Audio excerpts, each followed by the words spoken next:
Faly manolotra ny arahaba ho anao any tokantrano indray amin'ity hariva ity ary manasanao hanaraka ny vaovao hatramin'ny farany. Nolanin'ireo solombavambahoaka omaly 9 novambra 2024 ny fandaharam-potoana hatramin'ny 7 desambra 2024 avy izao. Ankoatran'ny fandiniana ny volavolan-dalàna amin'ny feno teti-bolam-panjakana 2024 dia hisy ihany koa ny fotoana ametrahan'ny député fanontaniana amin'ny gouvernement. Andeha raha itsika ny andindiny izay eo amin'ny sariny vola ravoavy. Ny rosiny 3 desambra 2024 no fotoana natanterana ny sionany amin'ny gouvernement sy ny solombavambahoaka. Amin'ny mahampanara-maso ny asan'ny gouvernement ny antemera-pirenena azo antoka fa afana ny fionana mivantana eo amin'ny solombavambahoaka sy ny mpikambana amin'ny gouvernement Atsai Christian. Teboka maro momba ny fiainam-pirenena no tsy maintsy horesahana, eo ny olana samihafa mikasika ny fitantanana, ny fiakaran'ny vidim-piainana, ny ahitany sy ny tsy fahampindrano izay mamely ny faritra maro eto amin'ny nosy. Momba ny teti-bolam-panjakana ho an'ny taona 2024 nanomboka amin'ny alakamisy 7 ny volana novambra ny asa mbomiera eo anivo ny antemera-pirenena andiniana ny volavolan-dalàna naroso ny ministera an-toekarena sy ny vola. Iverina odinia ny antemera-pirenena ny tolo-dalàna naroso ny député ny Morafenbe Voninahitsy Jean Eugène izay manitsy ny lalàna momba ny fahasalamana. Anisany tafiditra ao anatin'ny fandaharam-potoana ny antemera-pirenena hatramin'ny 3 desambra izao ihany koa ny tolom-pifehikevitra hananganana voamiera mpanadiady mikasika ny orinasa Magrama Société Marbre et Granit de Madagascar. Nadritra ny fivoriana azon'ny be sy ny maro natrehana omaly ihany koa no nanaovan'ireo solombavambahoaka ny tatitry ny iraka nampanaovina azy ireo tany Genève mikasika ny zon'olombelona. Nanamarika izy ireo tamin'izany fa mbola tsy misy voamiera manokana amin'sana ny zon'olombelona eo anivo ny antemera-pirenena.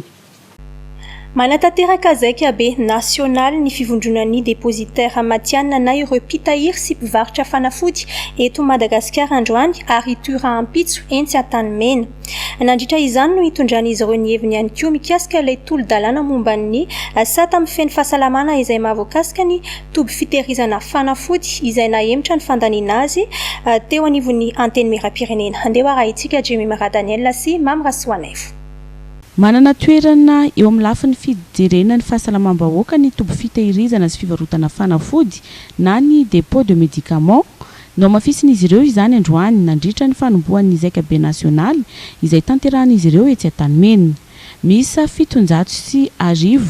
ireo dépositaire ireo manerana ny nosy ary ny 570 isan-jaton'izy ireo dia any ambanivohitra avokoa. Mijery ny zavatra iainan'ny vahoaka any fotony sy ilain'ny vahoaka ny solombavambahoaka Voninahitsy Jean Eugène izay nanolotra ilay tolo-dalàna momba ny sata amin'ny feno fahasalamana izay mahavoakasika ny toby fitehirizam-panafody raha ny nambarany filohan'ny fivondrona ny dépositaire matianina eto Madagasikara. Izahay dépôt de médicaments dia tena makasitraka tanteraka ny votoatiny ny tolo-dalàna iny satria mametraka ny maha-izy azy ny dépôt de médicaments iny tolo-dalàna nataon'ny honorable Voninahitsy Jean Eugène iny. Ay moa miandry ny fandaminana sy ny atao hoe vanim-potoana iarahana midinika amin'izany eny anivo ny ataon'ny ny antenimera-pirenena. Ny fiaraha midinika amin'ny pharmacie dia ataoko hoe efa nisy moa iny fanemorana azy iny ny hoe fametrahana comité de concertation taorian'ny lisy tsy nisy fa dia miandry moa zany zahay dépôt de médicaments ny amin'ny fiantsona indray makasika ny sy miodidina ny fandiniana sy ny fizotra ny fivoaran'ilay fandiniana ilay tolo-dalàna. Notsindriny ireto dépositaire ireto na ireo mpitahiry fanafody ihany koa fa ny dépôt de médicaments dia fivarotam-panafody ara-dalàna ary manana fahazon-dalana isokatra amin'ilay toerana voatondro ipetrahany. Tsara ho fantatra tokoa hoe inona marina moa ny dépôt de médicaments. Ny dépôt de médicaments dia toera mpivarotam-panafody ara-dalàna napetraky ny ministera ny fahasalamam-bahoaka any anivo ny toerana izay isokafana. Mandalo atanatohatra maromaro sy fitsirihana maromaro avy amin'ny solotenan'ny ministera sy ny inspecteur pharmacien nalefan'ny ministera ny fahasalamam-bahoaka ny dépôt de médicaments ary mahazo ihany koa formation avy amin'ireo pharmacien mandritry ny fotoana fohifohy na maharitraritra ary omendry zareo certificat mahakasika an'izany. Ny dépôt de médicaments dia misokatra any amina toerana voatondro apetraky ny ivoany ary amoana arrêté ministériel mihitsy ara-dalàna dia mahazo alalana ara-dalàna amin'ny natao hoe fisokavana sy fahafahana mivarotra n'izany fanafody zany any amin'ny tobo-panafody izay hipetrahana ka za mino fa raha ny dépôt de médicament angamba dia tsy mahakatsy voakasika an'izany atao hoe resaka varim-panafody tsy ara-dalàna zany fa vao mainka aza tena atao hoe any amin'ireo toerana zay tsisy mpivarim-panafody hipetrahan'ireo mpivarim-panafody tsy ara-dalàna reo dia any aza no sehatra atao hoe mba anara-dalàna bebe kokoa satria efa mipetraka ao amina olona efa voaofana tsy afaka mitantana an'izany ny ilay tompom-panafody. Itoy raha ampitsy moa ity zaika be ny dépositaire Matiana izay tanterahana etsy Antanimena ity. Nitondra ny heviny manoloana ny fanatanterahana ny tetikasa lehibe momba ny angovo sahofika ny filohany voamerany angovo sy ny akoranafo eo anivon'ny Antenimera-Pirenena Alfred Randriamanampisoa nambariny ity parlementaire ity fa zava-dehibe amin'ny fampandrosoana ny firenena ny tetikasa sahofika andeha ho arahintsika vola ravoavy. Zava-dehibe sy hitondra fampandrosoana ho an'ny firenena ny fametrahana ny tompam-pikarana herinaratra sahofika hoy Alfred Randriamanampisoa solombavam-bahoaka n'Antsirabe faharoa izay sady filohany voamiera angovo sy akoranafo eo anivon'ny Antenimera-Pirenena. Nambarany ity parlementaire ity fa anisany sitraka ny herinaratra vokarina ao anatin'ny sahofika ny mponina ho vakina karatra izay toerana akana ny herinaratra. Ny rahantsika mahalala tokoa moa fa nosony avy niaraka tamin'ny filoham-pirenena sy ny ministra ary ny directeurny Jirama niaraka tamin'ireo mponinatoka izay fantatsika fa maro dia maro ireo mponinatoka atao anatin'ny fanomezana an'io sahofika io.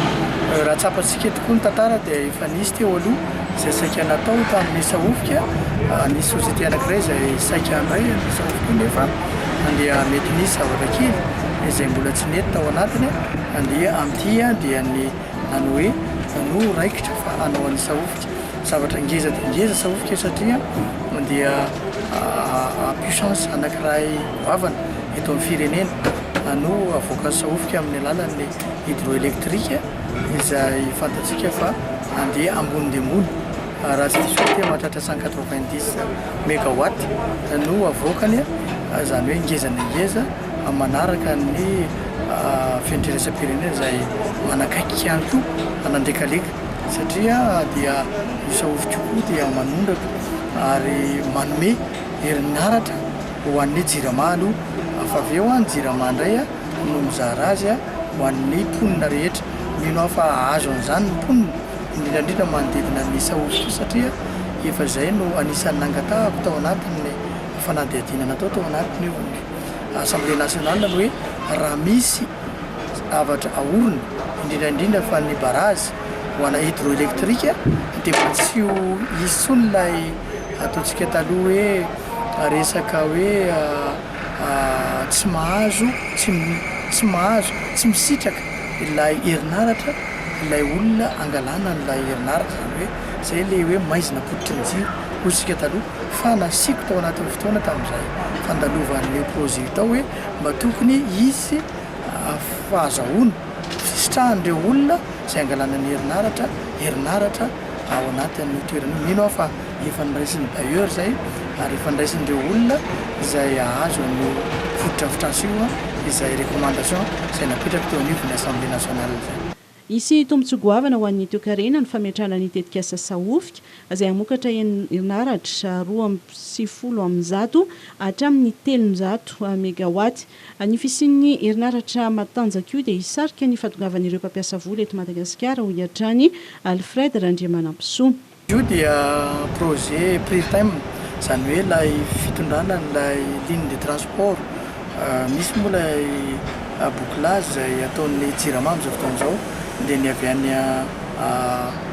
any Tamatavy makatỳ Antananarivo dia avy eo indray Antananarivo makany Antsirabe izay moa no hisorana ny fitondram-panjakana ankehitriny taritin'ny filohan'ny radio satria fantany tsara fa ilaina ny énergie ary ny énergie no anankiray izay idiran'ny bailleur de fonds maketo amintsika zany hoe ireo mpanambola ampiasany volana eto Madagasikara dia raha vao miresaka ampiasa vola ny firenena anankiray na ny mpanambola anankiray dia manontany hoe otrinona ny ko ny jirama any aminareo raha vao amboniny ko ny jirama ny kilowattheure aty amintsika dia efa lasa mifindra makany amin'ny firenekafa ny mpanambola ka mino afa rehefa vita io saovy koa dia hoavy reo mpampiasa vola indrindra reo mpanangana société ngeza dia ngeza izay ilayntsika fa eo ihany koa malagasy zay hitatsika fa dia mezaka andro aman'alina manangana an'ireo société salasala ny enifatra amin'ny lehibe indrindra mba ahafahana mampandroso ny firenena mankasitraka ny filoham-pirenena manakasitraka ny fitondram-panjakana ankehitriny satria dia fatany fa ny any amin'ny fatovakoka karahatriny dia milana zany énergie zany mba ampiakarana ny mbaindainy na ny fampandrosoana ny firenena amin'ny ankapobeny. Amponina hatrany amin'ny valotapitra ao Antsirabe Antananarivo Thomas na Fianarantsoa no isitraka ny tetika sasaofika sy ny Prertem 2 izay nosoniavina ny alatsinainy teo teny amin'ny lapany avoloha. Mialohan'ny irosona amin'ny fifidianana filoham-pirenena dia ilaina ny tokony amerinana ny fanadihadiana momba ny fifidianana filoham-pirenena tamin'ny taona 2024 araka ny hevitry ny RMDM. Andeha raha itsika ny fanazavana eo amin'ny sariny volaravoavy. Manamafy ny rodoben'ny mpanohitra ao an'ny demokrasia eto Madagasikara fa nisosoka ny fifidianana filoham-pirenena izay notanterahana tamin'ny 2024 ary azy ireo ilaina ny famerenana ny fanadihadiana momba ny fifidianana teo aloha vao tokony iroso amin'ny fifidianana manaraka izay tokony hotanterahana amin'ny 2024. Fifidianana tsy madio tsy mangarahara ny teo aloha avy ireno aloha le fanadihadiana le fifidianana teo aloha satria na ny ACC na ny CENI na ny vice-président CENI samby namoaka zavatra avy ireno aloha iso fanadihadiana dia alohany irosotsika manaraka raha ohatra ka hita fa melo fananao tsy mety reto olona reto satria volam-bahoaka volan'ny firenena be dia be no lanina ny karakaran'izany fifidianana zany ka tsy mety raha ohatra ka zavatra hita fa osoka sy ohatra zany mbola andeha hotohizana fotsiny tsy mety zany fa ilaitsika ny amin'le zavatra teo aloha hoe inona ny mety inona tsy mety tamin'ireny dia azotsika miroso manaraka. Manamafy ny tokony ametrahana ny Repoblika Fahadimy ny RMDM ary nilaza izy ireo fa hanatanteraka hetsika ny 4 Desambra ho avy izao eto Antananarivo. Tolo-tanana ho an'ny vahoaka ny farafagana tamin'ny famaizam-pitrano be dia be. Tolo-tanana hoy fanombohany tsy farafangana irery no sahira eto Madagasikara fa betsaka ny zavatra mitranga katastrofe be dia be eto amin'ny firenentsika fa fanombohany tolo-tanana io ataontsika eo ary ho hitatsika ny hotohiny manaraka amin'izay tolo-tanana ifanomezantsika amin'ny pretendazana zay hidina an-dalambe tolo-tanana iny no atao fa mbola tsy amin'izany hoe hidina an-dalambe ny tsy hidina an-dalambe fa tsy mitady seza fotsiny zahay ary zay koa tsy mangataka seza tsy mitady seza tsy mangataka seza fa mitady haka fahefana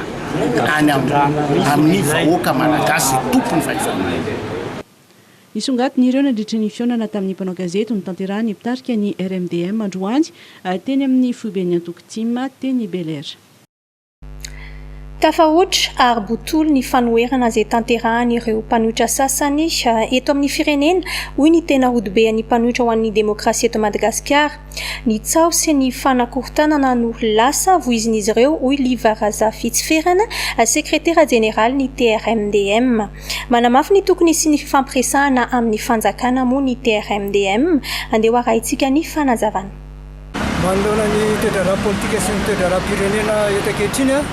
dia manao ny heviny ny TRMDM satria hatramin'izay ka hatramin'izao dia matsapa fa tena tafahoatra loatra le fanaratsiana sy fanaovana fanoherana botolo eto amin'ny tao sy ny firenena. Iverina eo fa tena hoe tsy rariny ary tena tsitsinitsiny satria zao ny mpanohatra zany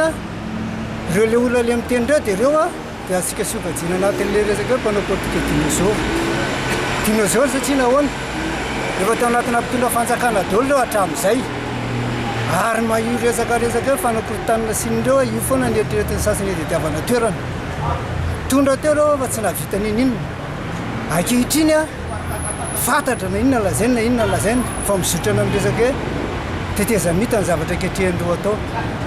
za hitatezamita zany dia midrika zany mafanokana-panjakana zay tsy azo ekena tsony a amin'izao vanim-potoana iana amin'ny firenena zao satria efa mba misy zavatra misandratra mba mandeha eto amin'ny firenena zao dia tadiavanao potehana indray ve kanao andriamatoa ne tsotra ny vahoaka no nanaovanao velondrano amin'ny fampandrosoana nataonao amin'ny firenena fa tsy ny dinosaure tsy mimpanao politika samy mpanohatra izahay fa tsy mitovy amin'ny fomba fijery ny nareo mpanohatra dia tsy afa-tsy manaratsy fitondra fanjakana ny zava-bita amin'ny fitondrana na tsara aratsianareo dia sahanareo aloha no milaza hoe tsy nanao afa-tsy resaka hoe fa fitokanana fampidinao kolany filoha-pirenena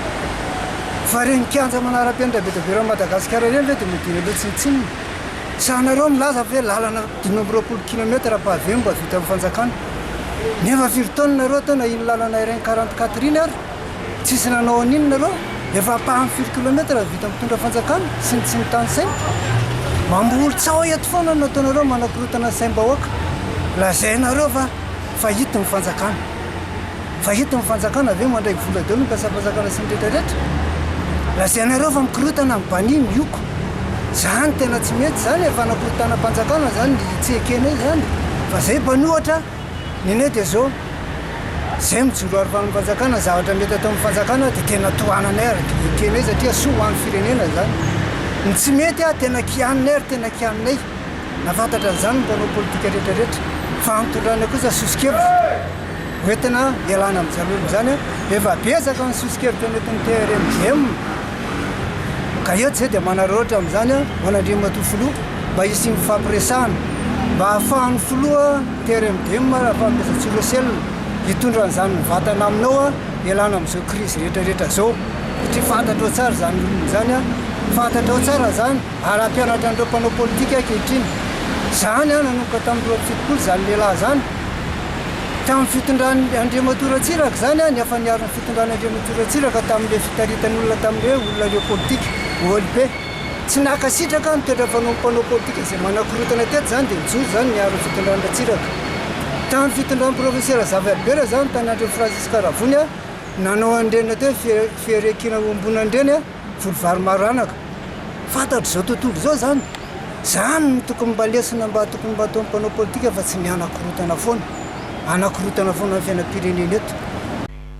manoloana ny zava-misy ankehitriny mikasika ny ady la politika sy ny coronavirus dia naneho ny heviny Andriamatoa Jean Nirina Rafanomezantsoa nambarany faloza amin'ny tatao ho an'ny fiainan'ny malagasy ireo zavatra roa ireo ary tokony ho jeren'ny fitondrana aingana andeha arahintsika ny fanazavana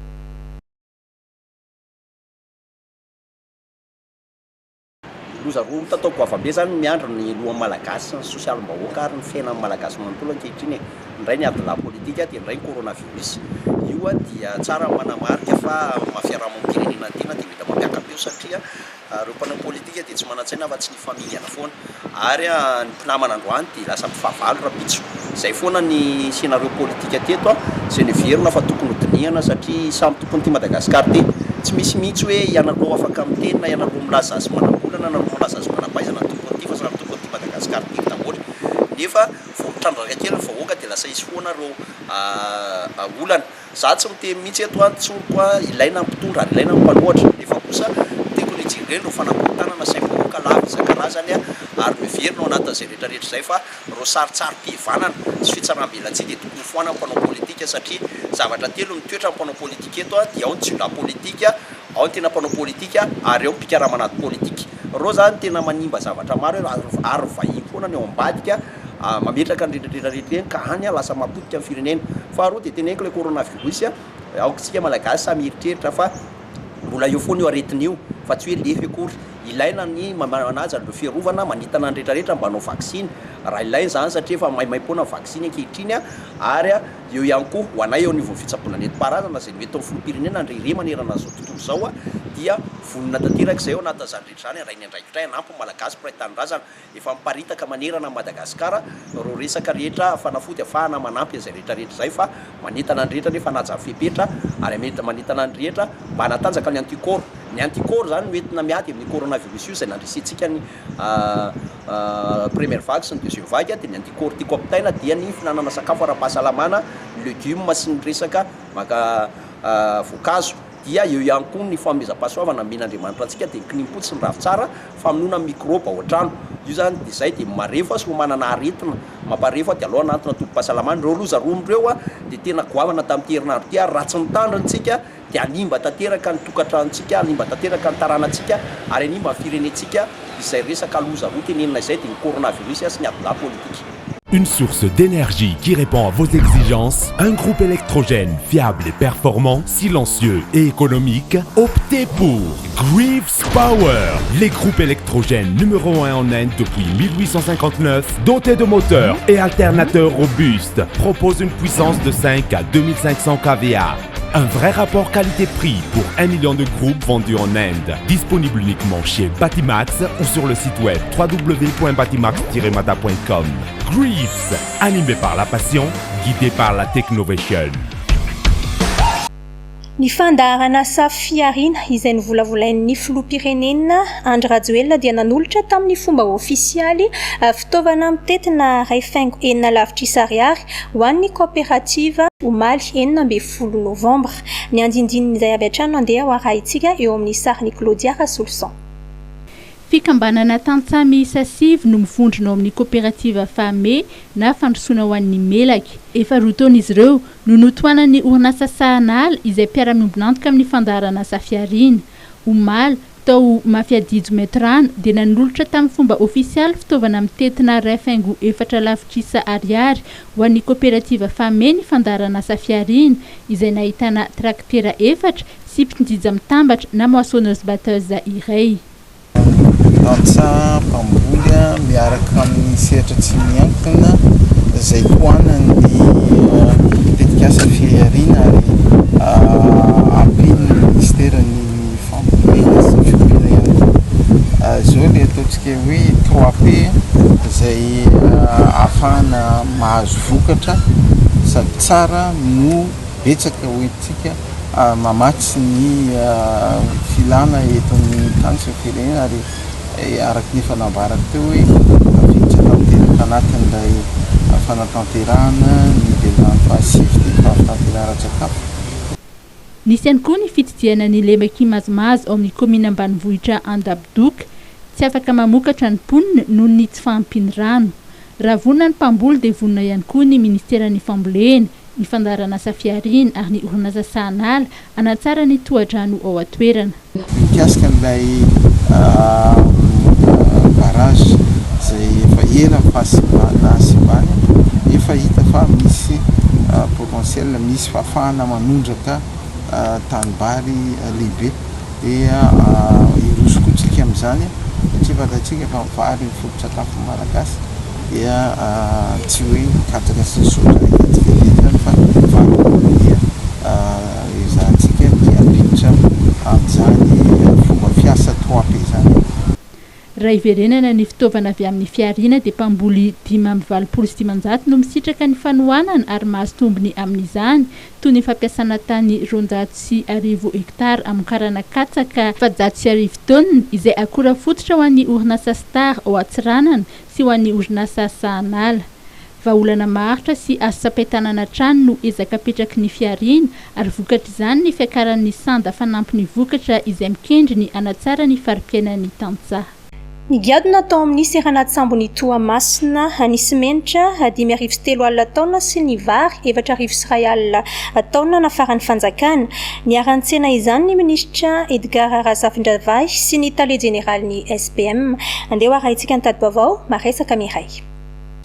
Tsy maintsy ampiarina ny vidiny aradrariny simenitra eto Madagasikara ary tsy azo ekena ny fanarotana hoy ny ministra ny varotra ny indostria sy ny fanjifana. Misy ny stock saingy miakabidy isanandro ity akora ity noho ny fanarotany sasany. Izany indrindra no antony nanafarany SPM simenitra 5,3 alina taonina izay efa tonga ao amin'ny seranatsambony Toamasina.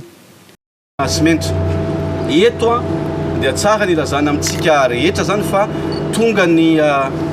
ciment ny simenitra ny SPM ny fanjakana araky ny fantarotsa araky ny afatra nataony ny filoham-pirenena dia tsy maintsy ezahantsika ho alamina vidin'izany simenitra zany eto amin'ny nosy eto Madagasikara ka ny vidin'ny simenitra mialy eto zany eto amin'ny portny Tomasina dia 3 sy 4 alina ariary 3 sy 4 alina ariary izy miala eto zany hoe mbola mandeha zany izy amin'ireny mpabongady reny dia tonga any amin'ny quinquerie na mpivarotra simenitra amin'ny mpanjifa dia eo amin'ny 1 000 ariary eo na 10 ariary isaky ny saka tokony alainy ny mpivarotra azy dia 4 sy 4 alina ariary zany izy eny atsena vidina manerana nosy dia anafatra foana zany ny SPM mandrapidiny tsikelikely ny vidiny simenitra io ohatra ny nanaovantsika ny vary mazy matoky ianareo fa everiko fa zava-dehibe nafahantsika namaritra ny vidiny vary io indrindrindra fa vary farany fa ny vary eto toerana moa fandraisantsika iny tany mifaritra lakaloatra nijery ny vidiny vary ny fotony raha mivary kosa eto toerana tsy azontsika dia vonoana ny tatsaha fa noezahantsika dia hoe tsy eo papana vidin'izany vary zany eto toerana fa indrindraindrindra zany vary afaran'ny fanjakana dia tsy tokony oatra ny 2 ariary raha nambaran'ny ministra dia tokony tsy oatra ny 2 ariary ny kilaon'ny vary manerana ny nosy. Tsy vahaolana maharitra ary mamono ny toe-karena ny fanafarana ny entana avy any ivelany hoy ny senatera teo aloha Olga Malasson. Everin'ity mpanao politika Tsim ity ihany koa fa ilaina ny fandraisan'ny ministera ny varotra sy ny industria andraikitra manoloana ny fiakaran'ny vidim-piainana. Andeha arahintsika ny tadibavao vola ravoavy. Tokony isy ny fepetra entitra raisiny eo anivon'ny ministera ny varotra sy ny indostria manoloana ny fiakaran'ny vidim-piainana izay tena mampikaikaiky ny mponina amin'izao fotoana izao hoy Olga Malasson senatera teo aloha no efa ministra ny varotra nambarany tipikambana amin'ny antoko Tsim ity fa ny fisiana orinasa manjaka tokana amin'ny sehatra sasantsasany no anisany mampiakabidy ireo entana fampiasa andavanandro toy ny menaka. Tena miakatra dia miakatra tokoa ny vidim-piainana amin'izao fotoana ary misy fiantraikany amin'ny fiainana ara-tsosialy ny mponina sy ny vahoaka malagasy tsisy izay tsy mikaikaiky sy mitaraina mihitsy amin'izao fotoana dia avitreko azy tena tokony andraikitra be mihitsy ny eo anivon'ny ministera ny varotra sy ny industria manaraka akaiky an'ireny fiakaran'ny vidim-piainana ireny vidin'entana ireny satria ahoana moa mbola tsy miakatra ane ny vidin-tsoloka eto amintsika maninona no miakatra be ohatran'io ny vidina PPN ohatra misy antony eo ary misy tokony jerena akaiky eo anisan'izany ty fanaovana monopole ty amin'ny entana zany ahoana moa vidy menaka io satria tsy na misy ny mpamokatra menaka eto toerana tsy avela hamokatra ary misy ny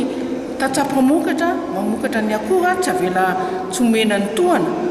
dia zay le oza tsy mety le hoe fanafarana solution ponctuelle le hoe fanafarana entana avy any ivelany io fa misy fiantraikany amin'ny fiainam-pirenena sy ny économie pirenena io ho an'ny tatsaha ho an'ny mpamokatra ho an'ny industria malagasy dika zany mila mandray andraikitra be mihitsy ny industrie ny ministère ny varotra sy ny industrie eto Madagasikara fa tena tsy ampy zay fandraisana andraikitra zay. Arak'izany izay dia heveriny Olga Malasson fa tsy vahaolana maharitra ary mamono ny toe-karena ny fanafarana entana ataony ny fanjakana ireo entana fampiasa andavanandro sy ny simenitra any ivelany. Mitsipaka ny fanomezana ny parc botanique et zoologique de Tsimbazaza ho tantanana orinasa tsy miankina ireo collègues des chercheurs et enseignants du parc botanique et zoologique de Tsimbazaza. Maro etsika nentina nanamariana ny 17 taona ny bataillon Tsirbiana ao Morondava andeha arahintsika ireo vaovao tapatapany.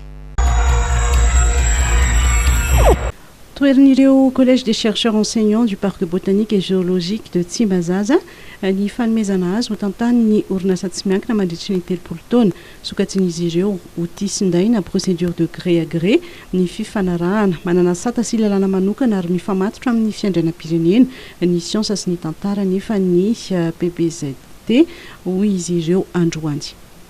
Fitopivavahana no nanomboana ny fankalazana ny 17 taona ny bataillon Tsirbina ao Morondava naraina azakazaka rapiralahina ary nofaranana tamin'ny fitokanana ny kianja filalaovana basket sy tsangambato ny fanamariana tokana me voninahitra sy nanotry ny izany fotoana izany lehibe ny etamazoro ny tafika antanety ombo misa efatra izay norobainy dahalo tamin'ny fianakaviana tantsairay tao ankily be manintsy commune Ambaikily district Anorobe no tafaverina tamin'ny tompony noho ny hetsika nataondreo mpitandro filaminana sy ny fifanomezan-tanana tamin'ny fokon'olona araka fampitambavao dia ny antso vonjy ilay tantsato tompony omby ka namaly izany antso izany ireo miaramila ao amin'ny olavo fa 400 a ary ny roso avetrany tamin'ny fanarahan-dia ka izao nahitana vokatra tsara izao. Jula misa valo izay mpivarotra basy vita gasy sy mpividy ary mpiretso kombakomba amin'ireo olon-dratsy no voasambotra ny mpitandro filaminana tao Antsiranana efa miroso amin'ny fanadihadiana lalina ny jandary aorin'izay dia atolotra ny fampanohavana izy valo mirala. Zazavavy iraika ambin'ny folo taona no nisy nanolana rehefa navelan'ny zokiny irery tao an-trano tao Sambava araka fantatra dia nandeha ny voakala niaraka tamin'ny namany sy atony fanaon'ilay zokiny ka ny maraina voanody tamin'izany indrindra no nisy nanaroatra ka nanolana ilay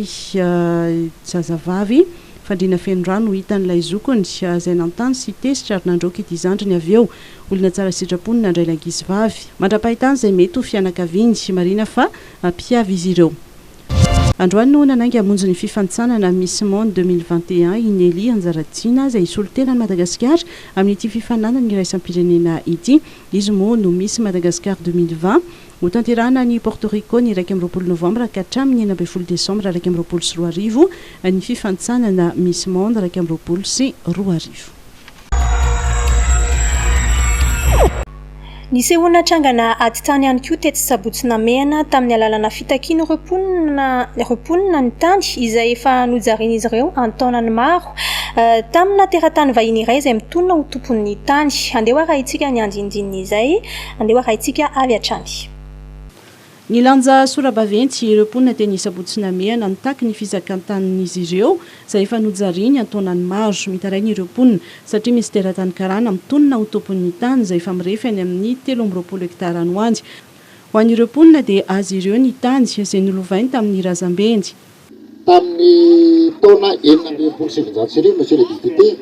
tamin'ny andron'ny chef de village tamin'izany andro izany Rakotoala, Polava, Rakotonandrasana. Dia nisy ny fizarana an'ity tany ity dia samy namaritra tety izay fokon'olona zany ray aman-dreny beanay. Taty aoriana nefa tamin'ny taona 1977 tamin'ny andron'ny filohan'ny Repoblika Didier Ratsiraka dia nisy ny fananganana coopérative tety. Dia nitatra tamin'izay ihany ny fanamafisana ny fananana ity tany ity. Amin'izao fotoana izao nefa monsieur le député dia misy olombitsy olon-tokana angamba fa tsy tenenako hoe olombitsy izay tsy teneniko eto ny anarany fa ho fantatritsika amy-dalana ihany izany ary fananana iny dosie mikasika an'izany zavatra rehetrarehetra izany. Tany eo amin'ny 320 hektara eo zany no lasan'io société anankiray io izay société ana tsy mamehatra amin'ny tena izany fa karana ny lazo azy. Ho an'ireo mponina dia tsy tokony hizaka tany ireo teratany vahiny ahafahan'ny malagasy ihany ny tany eto Madagasikara. Zay dia tsy manaiky ny fanotofana ny tany satria nandritry ny efa taona maro ny ainanay teto hatramin'ny ray aman-dreny izay taranaka mandimba ankehitriny. Fotom-pivelomanay ty ary tany efa azo milazaina hoe mizaka ny zon'ny tany zay satria efa taona maro ny nanajarianay azy. Tsisy tany lava volo eto ka dia mangataka indrindrindrindra ray mba azahoanay mizaka ny zo tany arana foana tanteraka ireo mpisolokon'ny tany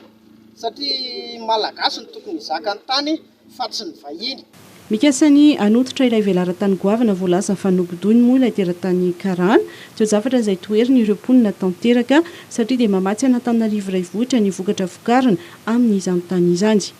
Fahatritsika hita maitsomaitso zao iny zany hoe hoditofana iny faritra varatra koa ity zany zay zavatra zay ne mampalahelo anay satria ireo no mamatsy Antananarivo tompoko na mpaniaka na fozaorana na vary na iny mpisazy na tisamy mandrindra tisamy ireo no kalesa mandato makany andravango mandeha eo fa ny zavatra mampalahelo anay ireo ve nitofana tompo fa maninona raha tany eto dorana any Ampadikany no hoe raha foto-drafi-panjakana no hoe any ny hitarina le foto-drafi-panjakana fa ety hitombo isa indray be tompoko ny ampany tanàna ho Antananarivo dia isotro inona zany ny vahoaka eto indray. nanome tokony député Navaradrano azay niona tamin'ny fokon'olona fa hitondra izao raharaha izao amin'ny ambaratonga mpahefana samihafa. Eto Varadrano no resafo aminareo ho ampidirina ingana koa zany ty dossier anareo ty amin'ny anteny merapirenena dia hitanareo ny toyny avy eo. Tsy manaiky ireo tompony tany fa hanamafy ny hetsika atao no fiarovana ny tanin'izy ireo. Mbola betsaka ireo zaza no hiarany herisetra eny anivon'ny sekoly na eo amin'ny samy mpianatra izany na eo amin'ny mpianatra sy ireo mpiasa eny anivon'ireny sekoly ireny. Mila beazina sy entanina ny zaza sy ny mpanabe manoloana izany herisetra izany ho fiadina amin'ny ady amin'ny herisetra any an-tsekoly izay miseho amin'ny endriny maro tokoa. Izany indrindra no isan'ny tanjon'ny fikambanana Imaso Ivo. Andeha arahintsika ny fanadihadiana eo amin'ny sarin'ny Jemy Maradaniel sy Mamy Rasoanaivo. Ny 7 isanjato ny tanora malagasy no efa niarany herisetra an-tsekoly raha ny fanadihadiana natao mikasika ny herisetra an-tsekoly ho an'ny zaza eto Madagasikara.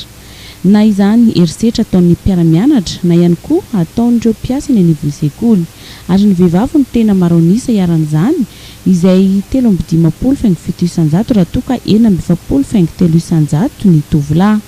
Ho an'ireo samy mpianatra dia miseho amin'ny endriny maro izany, ao ny fampitahorana, ao ny fifamonoana.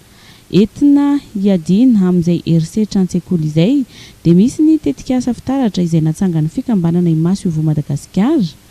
Hetsika maro no ataon'izy ireo ka ao anatin'izany ny fanentanana izay ataon'izy ireo amin'ny alalan'ny fandefasana tantara amin'ny radio. Tetikasa iray izay misahana ny ady amin'ny herisetra an-tsekoly na ilay hoe lutte contre le harcèlement scolaire. Tetikasa lehibe izy ity tetikasa izay entinay mandritra ny taona maro raha ohatra ka ny tena niana foana n'izany herisetra an-tsekoly izany no tanjonay dia mandeha tsikelikely zahay mba ho tonga amin'izay tanjona izay. Ny harcèlement scolaire moa dia hitantsika izy rehefa raha ho an'ireo izay efa ray aman-dreny na ho an'ireo izay efa niatra na niaran'izany tany am-pianarana dia le manadaladala kely any am-pianarana, le miteniteny masika kely na le rehefa misy ankizy iray tsy namantsika eo dia tsy resahana izany izy any am-pianarana satria mety hoe mainty fihodirana kokoa na satria izy matavy, satria izy mahi, satria izy lavabe, satria izy fohy kely, satria izy tsy tiantsika fotsiny. Fa ny conséquence ny harcèlement scolaire dia entin'ny ankizy iny mandrapa-lehibe ary amin'ny fiainany mihitsy dia lasa misy impact amin'ny aminy izany sy amin'ny épanouissement personnel. Rehefa ny olona moa tsy mivelatra tsara ara-tsaina dia sy ara-panahy sy amin'ny fony dia azokazonareo an-tsaina hoe lasa tsy acteur de développement izy fa lasa misubira dia lasa mora hiaran'ny herisetra isan-karazany, ohatra ny herisetra eo amin'ny mpivady rehefa lehibe any orinany. Avy any anjara teo presque hoe différence hita ety ivelany no ndresana teo fa misy ihany koa ny amin'ny hoe tsy fitovi-kevitra fotsiny dia efa mety mitarika any amina resaka harcèlement dia amafisina ihany koa na ekoly na sekoly ara-pinoana na sekoly tsy miankina fotsiny na sekoly miankina dia ahitana an'io. Ary le différence teo le hoe na amina resaka fahaizana fotsiny ara raha ohatra ka mijerynareo any amin'ny page Facebook ny association Imaso Ivo dia misy le reportage efa navoakanay dia miresaka hoe misy ray aman-dreny mandray manao témoignage hoe ny zanany mahay mihitsy any am-pianarana nefa ny zay indray ara miaran'le harcèlement tany am-pianarana. Izany hoe ny ankizy rehetra dia afaka hiaran'io daholo vao mahita hirika kely fotsiny ny ankizy andiany ankizy sasatsasany dia efa iny no hitondrany an'le harcèlement. Ho an'ny rahampitso izay andro maniran-tany adiana amin'ny herisetra na ny harcèlement dia isy ny fanentanana tanteran'ny fikambanana eny anivon'ny sekoly Masoazaza amin'ny alalan'ny atrikasa. Tanjon'ny fikambanana ny ampahafantarana ireo tanora ny zony ny andraiky ny arano mesehatra azy ireo ahafahany maneho ny etaetany mba ho tonga olo-pirenena mendrika sy modely ho antoko ny fampandrosoana. Olana goavana iray teo amin'ny ponina amin'ny vohitra maromaro mandrafitra ny fokotanina ny Rovakely Antsirabe faritra Vakinankaratra ny fitsaboana ara-pahasalamana noho ny alaviran'ny hopitaly. Mivay izany olana izany ankehitriny satria dia nahazo tombom-pitsaboana CSP2 manara-penitra ny ao an-toerana ankehitriny. Andeha arahintsika ny tato-baovao. dia izao zany voalaza amin'ny teny anglisy Madagascar Development Fund, a gift from the Satin family in partnership with the Madagascar Development Fund, 15 November 2000. Natolotry ny fikambanana tsy miankina Madagascar Development Fund ho an'ireo ponina ho androvakely Antsirabe voalohany tamin'ny alatsinainy 15 ny volana novambra teo ny toeram-pitsaboana CSB2 izay naoriny sy novatsiny ny mpiara-mombona antoka aminy fianakaviana Satin ny Angleterre vola. Raha efa intelona emitra ny fikasana hitokana izao fototrafitra izao no ny amena ara-pahasalamana teto amin'ny firenena dia voaterina tolotra rapombatsotra izany sy mba ho azo ny ponina ampiasaina eo ampiandrasana ny fanapa-kevitra ny fitondram-panjakana hitokana azy. 15 novambra 2024 dia ampifaliana lehibe no anoloranay ao amin'ny ONG MDF ny lakle nyizao fotodrafitrasa eto manavolona ndrovakely izao ingany mba hitondra fanambinana fahasalamana o amin'ny fampandrosoana izao fotodrafitrasa natsangana izao ka ity zany ny lakle omeko anareo amin'ny association dia ao koa ianao rasazy iaraka ikolokolo sy iambina izao fotodrafitrasa izao ka dia makasitraka indrindra amin'ny fiaramiasa ianareo moa zany ety potiny eto akaiky eto dia mandrapatonga izany fitokanana izay andrasantsika izany dia mba mangataka fiaramiasa aminareo izay MDF mba ikolokolo izao toerana izao toy ny CSB2 manaraka ny fenitry ny ministeran'ny fahasalamam-bahoaka dia ahitana efitra raiky ambin'ny folo fa misy ny fitaovana ahafahany mandray marary sy mpiteraka avy hatrany ity toeram-pitsaboana vaovao eto androvakely ity rehefa nametraka rasazy sahany izany ny fikambanana tsy miankina SPV felana izay misahana ny tantsaha sy ny ponina ho antoerana izay tantan'Andriamatolo Luc Mivady naneho fankasitrahana izany moa ny solo-mavim-bahoaka voafita ao Antsirabe voalohany raha nanentana ny ponina anatin'izao CSB2 izao raha misy ny tsy fahasalamana. Mambany olana ho an'ny ponina eto androvakely sy ny manodidina ity CSB2 ity satria dia voaterina ny tongotra kilometatra maro izy ireo teo aloha nanatona toeram-pitsaboana akaiky indrindra izay any Andrenivohitra Antsirabe. Namaly ny antson'ny ligina Analamanga avokoa ireo seksiona 10 izay mandrafitra ny ligina nandritra ny fiadiana ho tompon-dakana Analamanga eo amin'ny taranja taekwondo ny farany herinandro teo tetsy amin'ny kianja amin'ny tafon'ny Mahamasina ny andinjiny izay indray no andeha raha itsika eo amin'ny sariny Norbert Akotomalala.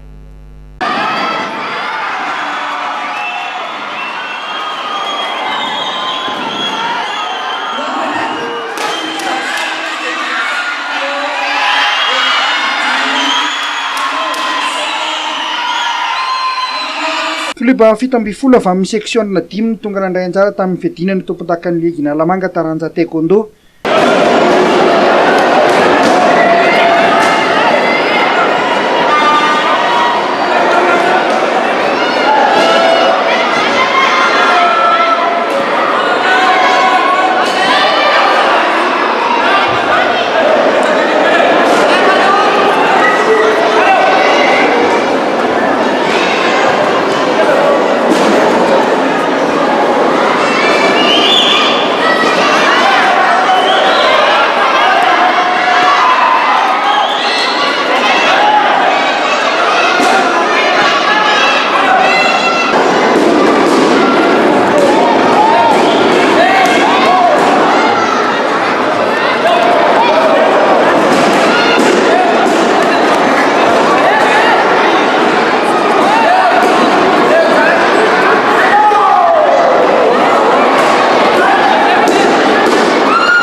Anomana atleta ho tafiditra ao anatin'ny ekipa pirenena amin'ny lalaon'ny nosy ny ligina Analamanga ho ny filoha Rakotomanana Frank Tino.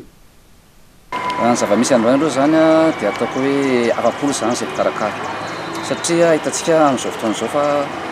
tonga daholo ny section anankidimy izany hoe namaly antso avokoa. Namaly antso avokoa ireo club rehetrarehetra nisy ato anatin'ny ligina Analamanga satria mahatratra 17 ireo club ireo dia tonga avokoa izy io 17 ireo zany. Nisy moa ny section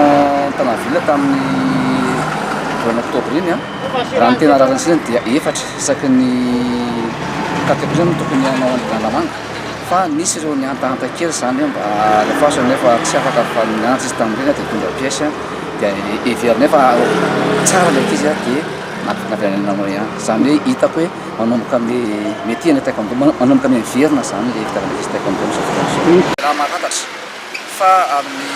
23 misy jeux d'usine eto Madagasikara ny lalamanga zany a dia tsy mivizy etsony atao hoe champion de madany ankizy na zany fa ampiditra ankizy anaty ekipam-pirenena malagasy ary voninahitra ny ekipa ny firena malagasy zay misy ny tanjonay zany hoe efa tezaka hijery tanjona pisaka zany zay eo natrehan'ny zavatra zay a dia nisy ny fangatahana fiarah-miasa tamin'ny ambasady ny Korea dia namara izy ireo fa hiarasa aminay satria raha mahafatra manko fa taekwondo WT dia afany Corée du Sud dia nanaiky mpanajana izy ireo zany efa namaly fa hiarasa amin'ny lalamanga zay mahatonga ny hoe raha oavy misy de Madagasikara amin'ny volana ambony a dia ny ankizy ato amin'ny junior zany a izy tazy a zay ampanaovan'ny coréenne ho an'izy ireo. Teo amin'ny vokatra ary voatsitra tompontakan'ny ligina lalamanga teo amin'ny senior homme latsaky ny 4 kilao Irina avy eo amin'ny CTM faharoa Porto zay avy eo amin'ny TCA latsaky ny 7 kilao Izarim voalohany ary teo avy amin'ny TKD Choc faharoa Manu TKD Choc ihany. Eo amin'ny latsaky ny 13 kilao voatsitra tompondaka Ifafa ary tompondaka lefitra Itoky avy amin'ny Sapinam. Latsaky ny 12 kilao Itsiresy avy eo amin'ny Sonrang no voatsitra tompondaka rehefa nandresy Jefferson avy eo amin'ny Sonranga ihany. Latsaky ny 7 kilao i Bradley avy eo amin'ny Sonranga no voalarana voalohany faharoa Cedrica TKD Choc. Latsaky ny 20 kilao Irado avy eo amin'ny Lyon no nandrobaka ny larana voalohany Setera avy eo amin'ny Gym Center ny faharoa. Latsaky ny 20 kilao Iando no voaositra ho tompondaka. Teo amin'ny senior vehivavy kosa dia latsaky ny 19 kilao i Campbell avy eo amin'ny Lyon no voaositra tompondaka larana faharoa i Vicky avy eo amin'ny Gym Center. Latsaky ny 19 kilao i Sonia avy eo amin'ny Escapara no tompondaka ary larana faharoa Stéphanie avy amin'ny STA. Latsaky ny 13 kilao i Fenitra avy eo amin'ny Sonranga ny laratra voalohany larana faharoa i Antsa Dynamique. Latsaky ny 17 kilao i Dina avy eo amin'ny Gym Center ny larana voalohany ary faharoa Pamela Lyon latsaky ny 12 kilao larana voalohany i Fi eo amin'ny Sonranga ary roa faharoa kosa i Tsiry avy eo amin'ny Eta A.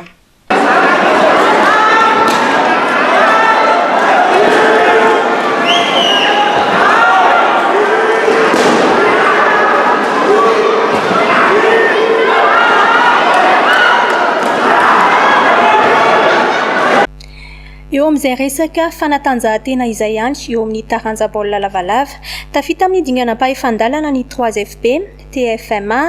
Justin Ambondrina ary ny USA Akady Fotsy tao aoriana ny lalao am-pahavalon-dalana izay notanterahana ny alahady teo teny amin'ny Kianjamaki Andotapenaka. Andeha raha itsika ny tady-baovao eo amin'ny sariny Norbert Akotomalala. Tafita amin'ny dingan'ny ampahefadalana ny 3FB TFMA nakasina GST Ambondrina ary ny USA Akady Fotsy taoriny ny lalao ampavalon-dalana notanterahana ny alahady teo teny amin'ny Kianjamaki Andotapenaka. Ity lalao rahantsika amin'ny sary ity dia ny fihaonana teo amin'ny USA Akady Fotsy manao maitso sy fotsy sy ny Besarety. Lesina Akady Fotsy tamin'ny isa 5-2 teto ry zareo Besarety. Ny adiny lalao ary ny fantanja tsara ny rotota na teo amin'ny tanjaka na teo amin'ny teknika saingy hita onana tombo kosa ny maitso kely teo amin'ny traikefa na dia mbola mpilalao tanora azy ny akamarony. Tetsakilany dia tsy nitazapotsy ny Besarety fa izy ireo no nifehy ny lalao teo amin'ny fidirana voalohany izay nitarihany tamin'ny isa 4-7.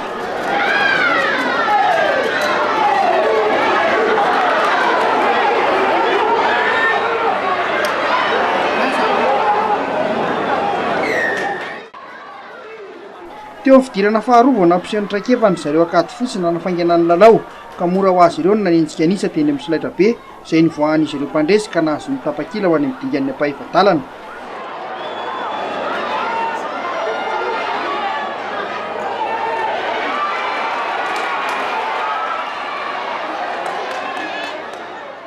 Nody tamin'ny alahelo sy atazerana kosa ny ekipan'ny commune Antananarivo renivohitra na ny Piskara izay resiny GST Ambondrina tamin'ny Mokafoy 2020. Tezitra tamin'ny ramatopo tsara voany ny mpanazatra ny Iskara izay ny ampangaty fara fanipindinana tany amin'ny GST Ambondrina.